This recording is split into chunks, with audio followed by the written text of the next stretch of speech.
Berbicara tentang dukun atau saman, bagi rakyat Indonesia adalah suatu hal yang lumrah, sebab dukun atau saman merupakan sebuah bentuk profesi yang sangat menjanjikan. Namun, untuk menjadi seorang dukun atau saman tidaklah mudah dan tidak segampang membalikkan telapak tangan.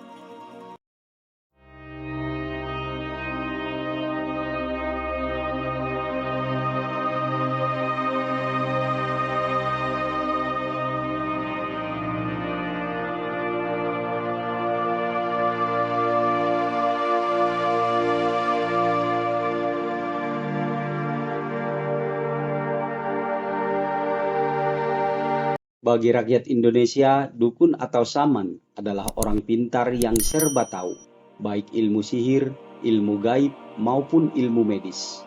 Maka dari itulah banyak kita lihat di Indonesia bertebaran jenis-jenis dukun, seperti dukun patah tulang, dukun beranak, dan dukun hujan. Dukun atau saman dianggap sebagai orang hebat yang bisa berkomunikasi dan berinteraksi dengan hal-hal gaib.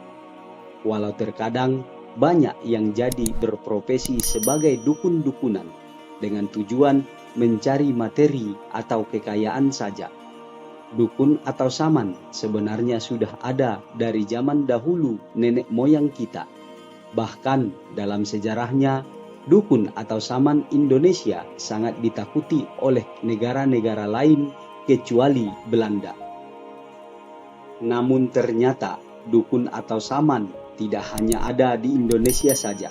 Berikut ini fakta dan realita tentang dukun atau saman di 7 negara di dunia yang memiliki keunikan tersendiri. Ada negara apa saja? Mari kita bahas satu persatu.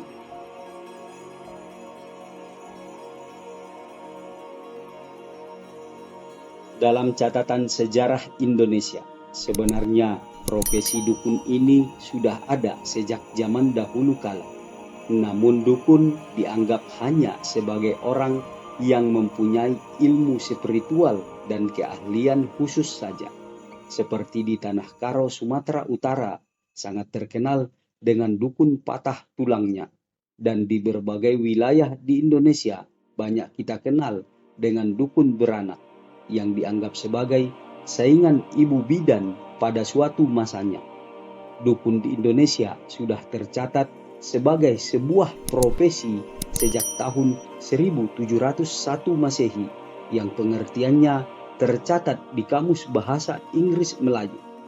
Di buku ensiklopedia terbitan tahun 1917 yang juga mengatakan dukun adalah praktisi pribumi yang memiliki berbagai keahlian termasuk di bidang medis, serta tercatat juga dalam Kamus Sastra Jawa terbitan tahun 1939 yang mendefinisikan dukun sebagai tenaga pengobat penyakit, pemberi mantra, dan lain-lain, sehingga terlihat ada dominasi makna magis.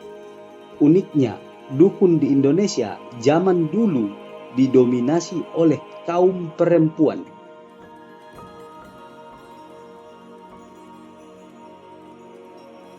Percaya atau tidak, di negara kiblatnya umat Islam ini, profesi dukun sampai sekarang masih ada. Bahkan untuk prakteknya hampir sama dengan dukun di Indonesia. Cuma di Arab Saudi, dukun cenderung mengarah ke perbuatan negatif seperti mengirim sihir atau santet.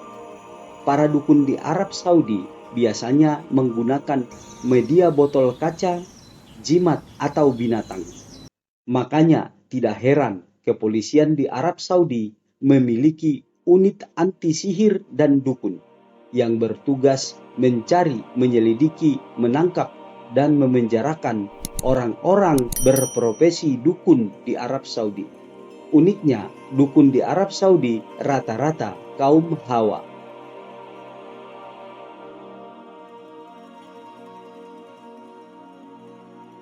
Negara Asia Timur yang satu ini, walau sudah termasuk negara maju dan modern, Namun untuk profesi dukun sampai sekarang masih ada yang dikenal dengan sebutan Itako. Namun bagi sebagian kalangan rakyat Jepang, Itako dipandang sebagai golongan masyarakat paling rendah, layaknya seorang pengemis. Itako adalah kaum perempuan tua yang buta atau bermasalah dengan penglihatannya, yang dianggap sebagai orang yang ditinggal mati keluarganya dan diyakini bisa berkomunikasi dengan yang telah mati. Perlu kita ketahui juga, setiap Itako menganut agama rakyat dan animisme, akan tetapi memuja atau menyembah dewa-dewa Buddha dan Shinto. Setiap Itako memiliki dewa sendiri. Uniknya, untuk menjumpai Itako secara pasti hanya bisa di bulan Juli, yakni saat festival Itako selama 4 hari di kuil Ensuji di dekat sebuah danau kawah Oso-Rejan.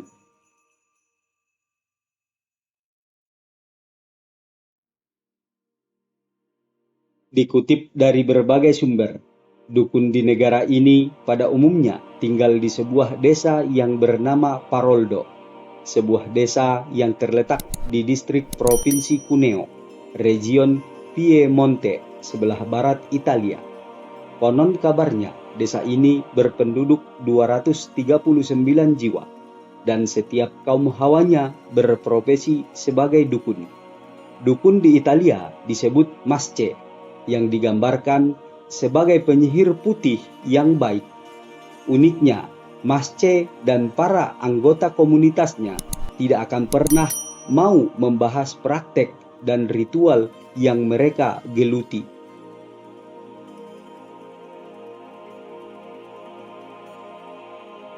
Berbicara tentang dukun di negara Afrika paling selatan ini sudah tidak heran lagi. Namun dalam penyebutannya, dukun adalah sangoma atau inyanga yang didefinisikan sebagai tabib dan pendeta. Untuk profesi sangoma atau inyanga sebenarnya sama saja dengan dukun di berbagai belahan dunia. Yang unik dari sangoma atau inyanga ini didata dan dicatat oleh negara sebagai profesi yang tercatat berjumlah 250.000 orang.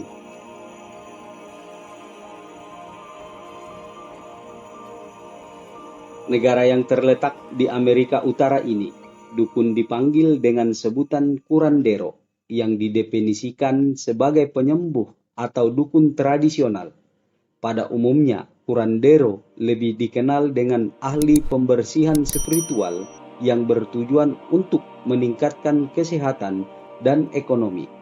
Makanya tidak heran jika menjelang tahun baru, rakyat Meksiko berbondong-bondong pergi ke curandero dan membeli jimat. Namun yang lebih uniknya, dalam penyembuhan pasien, curandero meramu obat dari ramuan sederhana seperti air suci dan lumpur, serta ditambahi unsur keagamaan.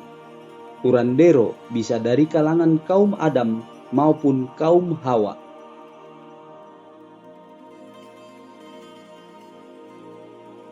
Di negara Amerika Latin yang satu ini, dukun dikategorikan ke dalam 2 golongan.